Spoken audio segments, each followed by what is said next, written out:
Good evening, everyone. It almost looks like my chair, except for the fact that we have many gentlemen with us.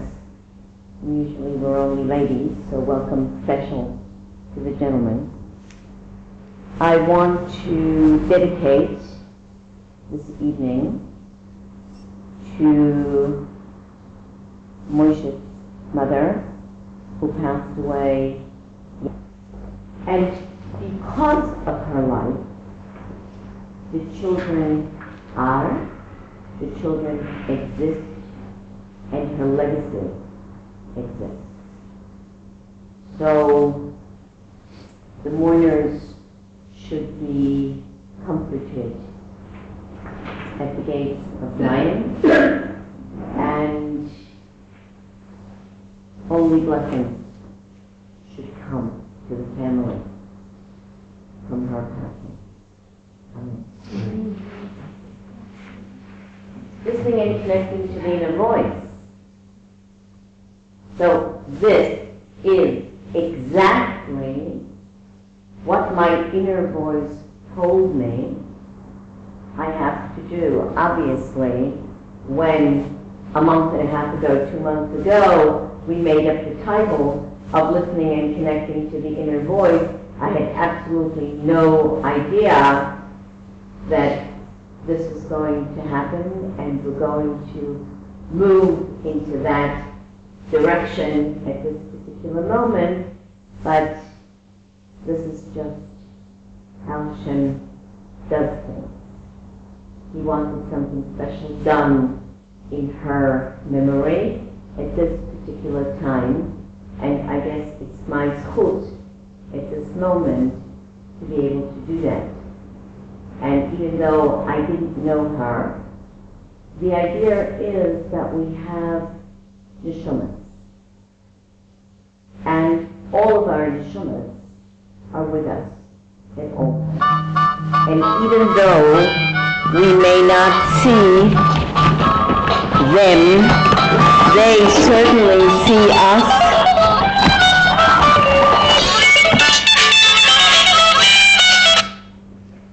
They certainly see us. And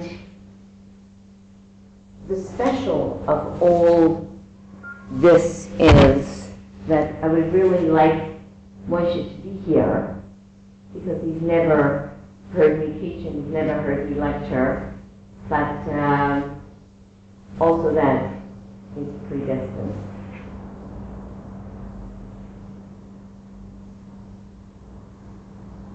Listening and connecting to your inner voice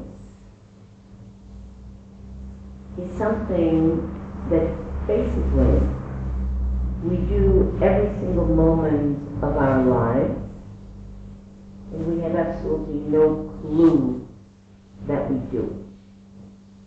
Because part of the instinctive behavior of a human being, from the very moment that we leave the warmth of the womb and we get thrust into the world and the coldness of the world, we have with us the inner voice.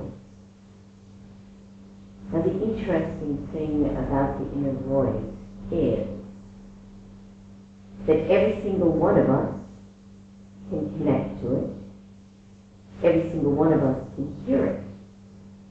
Every single one of us can or listen to it or deny it. Every single one of us has the potential of connecting to it.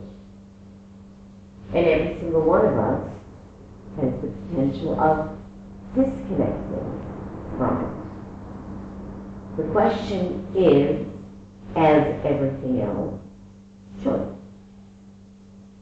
What we choose, how we choose to listen, how we choose to speak, how we choose to interpret, how we choose to connect, how we choose to interact with that voice and the voice of others is the real secret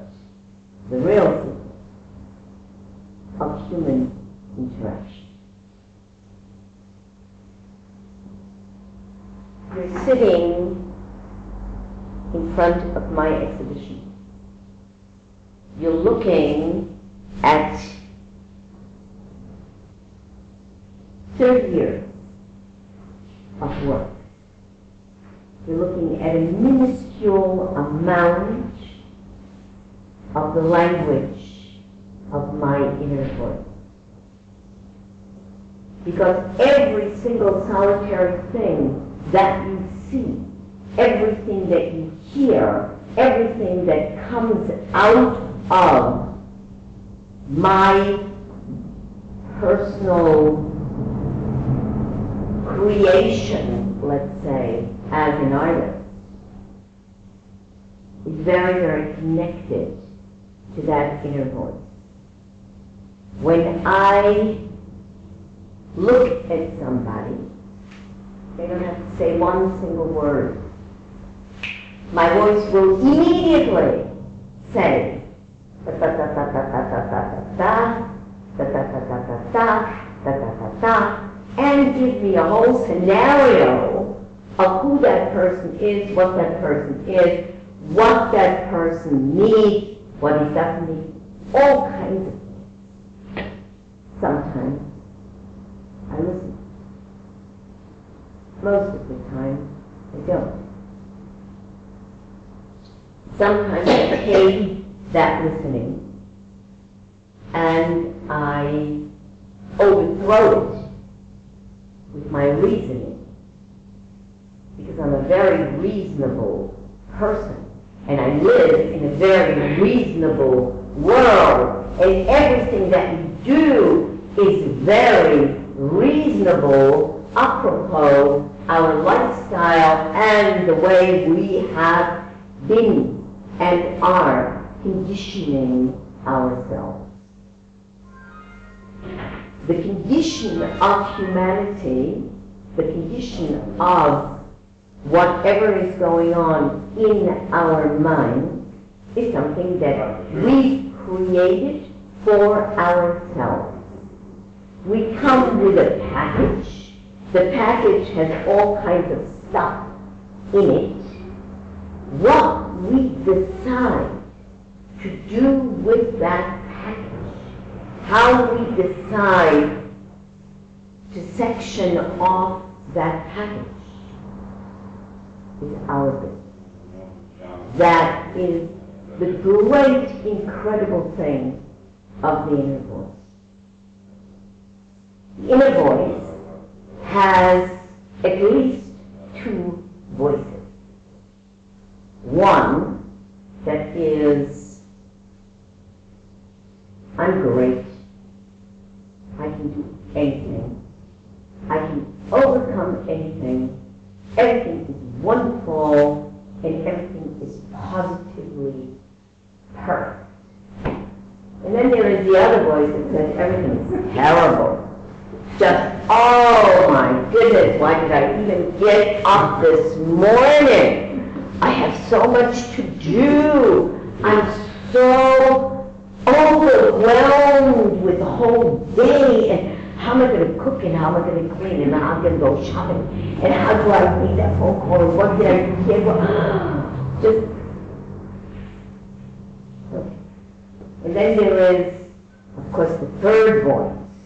The third voice is the one that needs to sort of make sense between the two, and we call that the voice of reason. Reason, reasonable, being reasonable, listening to other people as they're speaking nonsense, and you have to sit there and you have to listen to this nonsense and shut your mouth and don't say anything, because it's only reasonable that you should be polite and be quiet. Why?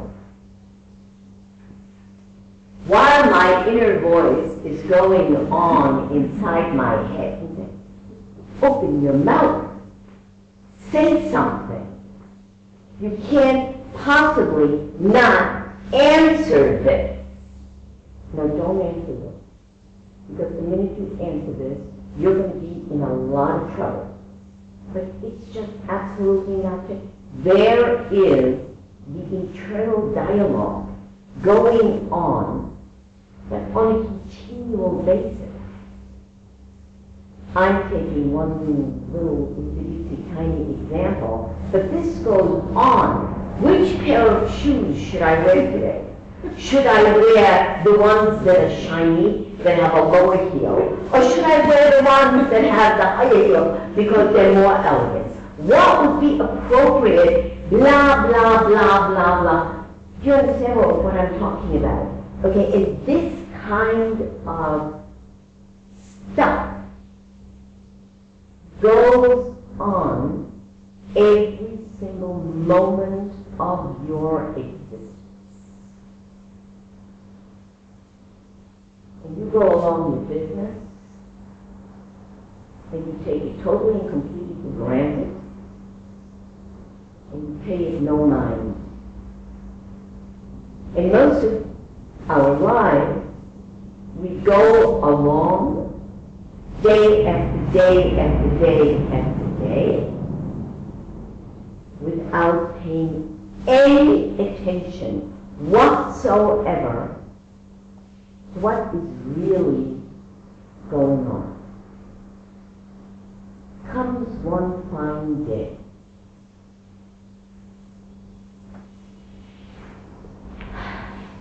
One fine day, and Jesus said something very interesting, very beautiful, that a Holocaust survivor said at her mother-in-law's funeral. He said, it's inevitable. You can't escape from it. On that day,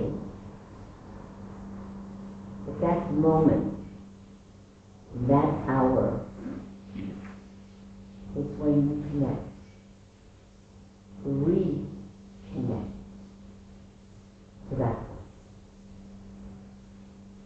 place. And in a period of milliseconds that could be light years, your whole life flashes in front of your eyes, and all of the voices of all time and all of the voices that you've ever heard in your life, there they are. I'll share a story with you.